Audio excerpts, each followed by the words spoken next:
আসসালামু আলাইকুম ওয়া রাহমাতুল্লাহি ওয়া বারাকাতুহু। সম্মানিত দিনী ভাই ও বোনেরা, আজকে আপনাদের সম্মুখে নতুন আরেকটি ভিডিও নিয়ে হাজির হয়ে গেলাম। তো আজকের ভিডিওতে আমি আপনাদেরকে কোরআনের এমন একটি সূরার ব্যাপারে বলবো, যেই সূরাটি পড়লে আল্লাহ তাআলা আপনার আমলনামায় সম্পূর্ণ একটি কোরআন খতমের সওয়াব দান করবেন। সুবহানাল্লাহ। আল্লাহ রাসূল সাল্লাল্লাহু আলাইহি ওয়াসাল্লাম বলেন, কোনো ব্যক্তি যদি কোরআনের সূরাতুল ইখলাস এই সূরাটি মাত্র একটি বার পাঠ করে, তাহলে আল্লাহ রাব্বুল আলামিন ওই ব্যক্তির আমলনামায় 10 পারা কোরআন খতমের সওয়াব দান করবেন। আর যদি কোনো ব্যক্তি সূরাতুল ইখলাস 2 বার পাঠ করে, আল্লাহ রাব্বুল আলামিন ওই ব্যক্তির আমলনামায় 20 পারা কোরআন খতমের সওয়াব দান করবেন। রাসূল সাল্লাল্লাহু আলাইহি ওয়াসাল্লাম বলেন, আর যদি কোনো ব্যক্তি সূরাতুল ইখলাস 3 বার পাঠ করে, তাহলে আল্লাহ রাব্বুল আলামিন তার আমলনামায় সম্পূর্ণ কোরআন খতমের সওয়াব দান করবেন। তা আজকের ভিডিওতে আমি আপনাদেরকে সূরাতুল ইখলাস 3 বার পাঠ করে শোনাবো। আমরা যারা পারি অবশ্যই আপনি আমার বলার সাথে সাথে আপনিও নিজেও উচ্চারণ করবেন।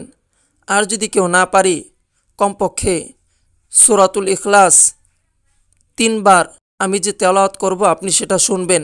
ইনশাআল্লাহ আল্লাহ তাআলা এর কারণে আপনার আমলনামায় সম্পূর্ণ একটি কোরআন খতমের সওয়াব দান করবেন। আমরা অনেকেই রয়েছি যারা কোরআন পড়তে পারি না, কোরআন পড়ার অনেক আগ্রহ, জীবনে একটি কোরআন খতমও করতে পারিনি। তাদের জন্যই আল্লাহ রাসূল সাল্লাল্লাহু আলাইহি ওয়াসাল্লাম বলেছেন যে ব্যক্তি 3 বার সূরাতুল ইখলাস পাঠ করবে, আল্লাহ তাআলা তার আমলনামায় সম্পূর্ণ একটি কোরআন খতমের সওয়াব দান করবেন।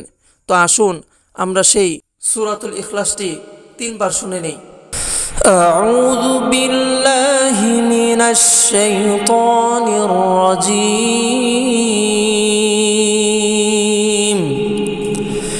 বিসমিল্লাহির রহমানির রহিম। কুল হুয়াল্লাহু আহাদ, আল্লাহুস সামাদ, লাম ইয়ালিদ ওয়া লাম ইউলাদ ওয়া লাম ইয়াকুল লাহু কুফুয়ান আহাদ। বিসমিল্লাহির রহমানির রহিম। কুল হুয়াল্লাহু আহাদ, আল্লাহুস সামাদ, লাম ইয়ালিদ ওয়া লাম ইউলাদ ওয়া লাম ইয়াকুল লাহু কুফুয়ান আহাদ। বিসমিল্লাহির রহমানির রহিম। কুল হুয়াল্লাহু আহাদ, আল্লাহুস সামাদ, লাম ইয়ালিদ ওয়া লাম ইউলাদ ওয়া লাম ইয়াকুল লাহু কুফুয়ান আহাদ। সাদাকাল্লাহুল আযীম।